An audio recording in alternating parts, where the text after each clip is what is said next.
Hey everyone, most people think money is about math, but it's really about behavior.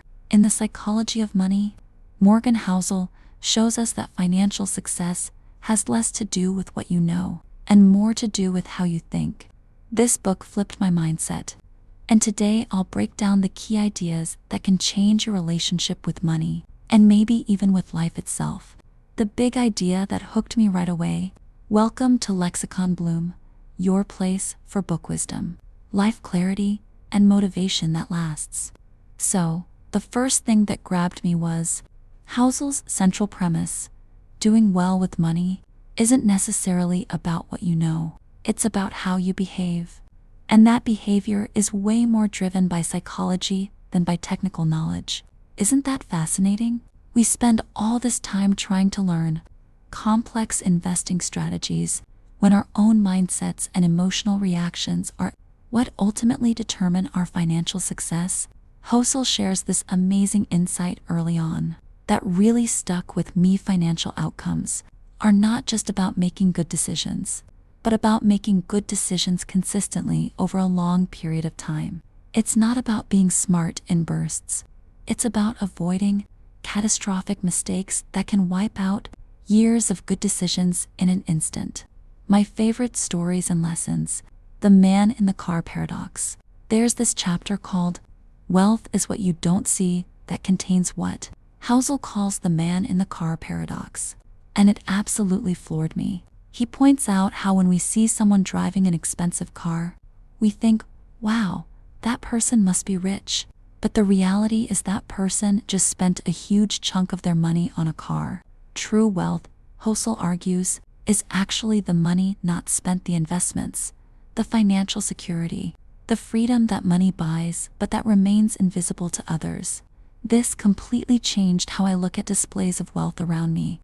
That person with the massive house might actually be financially stressed, while the unassuming neighbor with the modest lifestyle might be sitting on millions. It's such a simple observation, but so profound when you really think about it. The power of tail events. Another part that blew my mind was his discussion of tail events in investing. Housel shares the stunning fact that a tiny percentage of days account for nearly all stock market returns. If you had invested in the S&P 500 from 1950 to 2019, but missed just the 10 best days out of nearly 17,000 trading days, your overall return would be cut in half. Can you believe that?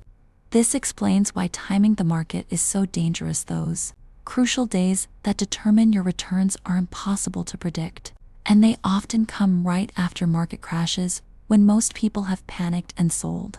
I've always been tempted to try timing investments, but this completely changed my perspective on staying invested for the long run. The Psychology of Enough. The chapter on when you'll believe anything and the discussion about enough really hit home for me. Housel tells the story of Rajat Gupta, who was the head of McKinsey and on the board of Goldman Sachs, but ended up in prison for insider trading. Despite having over $100 million in wealth, he risked it all to make just a bit more. It made me reflect on my own relationship with enough. Do I know what is truly enough for me? Or am I constantly chasing more without a clear endpoint? This section wasn't just about finance, it was a deeply philosophical look at happiness and contentment that I found myself thinking about for days afterward. The characters in this book. What makes this book so special is that instead of fictional characters, Housel tells stories about real people whose financial decisions shaped their lives in profound ways. Ronald Read, the janitor who left behind $8 million. One of my absolute favorite stories is about Ronald Read, a janitor and gas station attendant who, when he died at age 92, shocked everyone by leaving behind $8 million to charity. How did he do it? Simple consistency, frugality, and the magic of compound interest over a very long period. He was the ultimate example of quiet wealth. Nobody had any idea until he was gone. The contrast Housel draws between Read and Richard Fusconi, a Harvard-educated Merrill Lynch executive who went bankrupt, is brilliant. It shows that education and career success don't guarantee financial wisdom. Read never earned a huge salary but understood the power of living below his means and patient investing. Warren Buffett, The Power of Time. The way Housel talks about Warren Buffett gave me a completely new appreciation for the Oracle of Omaha. We all know Buffett is rich, but did you know that $84.5 billion of his $85 billion net worth came after his 50th birthday? And $70 billion came after he qualified for Social Security? Buffett's superpower isn't his investing skill, though. That's impressive. It's the fact that he started early and has been investing consistently for over 75 years. This completely shifted my thinking about building wealth. It's not about making brilliant investment moves. It's about giving compound interest enough time to work its magic. The themes that changed my perspective: we're all playing different games. One concept that really resonated with me is how Housel explains that when it comes to money, we're all playing different games with different rules. What looks like irrational financial behavior often makes perfect sense when you understand someone's unique circumstances, goals, and personal history with money. For example, someone who lived through the Great Depression might keep excessive cash despite low interest rates, not because they don't understand investing, but because their life experience has taught them to value security above all else. This helped me be more compassionate about different financial choices and more reflective about my own money biases. Luck versus risk. The unseen forces. The role of luck in financial success is something we rarely acknowledge, and Housel confronts this head-on.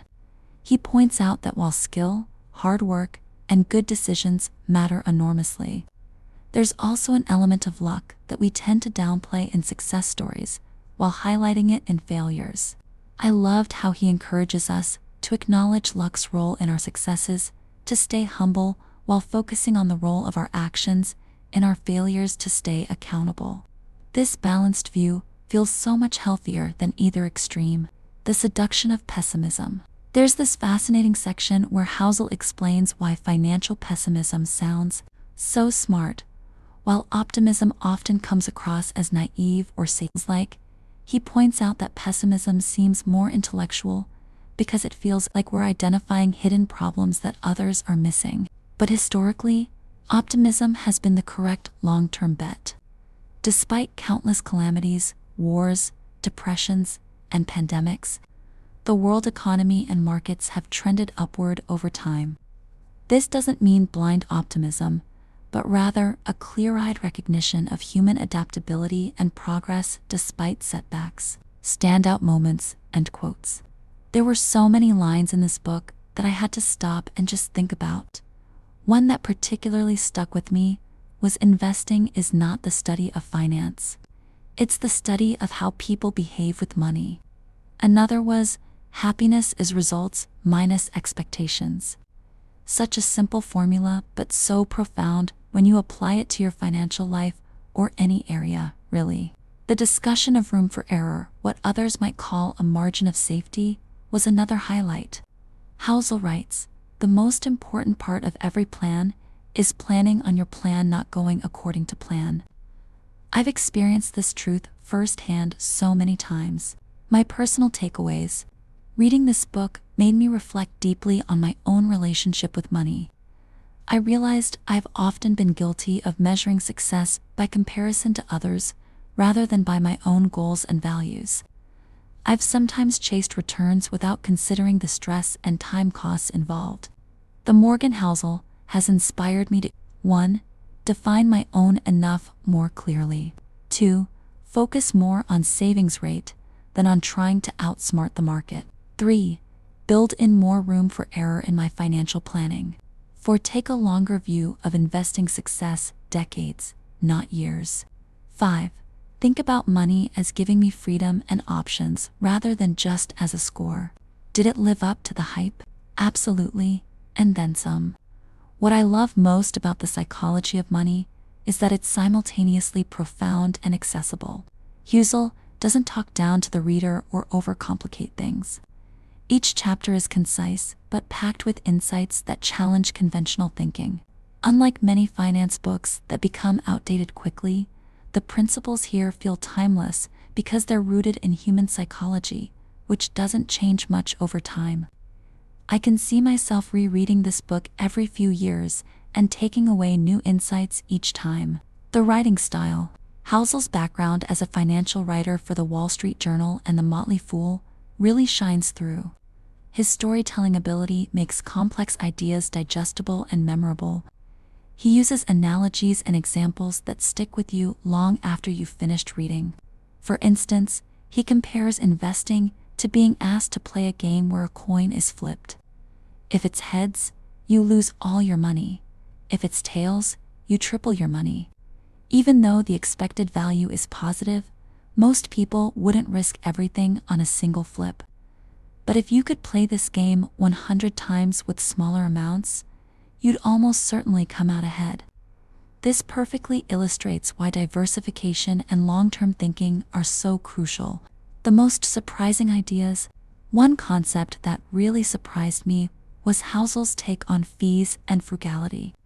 He points out that while we obsess over small fees in our investments, like a 1% management fee, we often ignore the massive fee we pay through lifestyle inflation and consumption that reduces our savings rate. As he puts it, the best investment is not finding the fund with the lowest expense ratio, it's increasing your savings rate. Going from saving 5% of your income to 10% has a far bigger impact than shaving 0.1% off your investment costs. Another surprising insight was about pessimism and how financial threats capture our attention more than opportunities. Housel notes that while the S&P 500 increased 119-fold from 1950 to 2019, adjusted for inflation, there were still more than 1,100 publications predicting a market crash during that period. Our brains are just wired to pay more attention to dangers than to slow, steady progress. How this book changed my approach to money.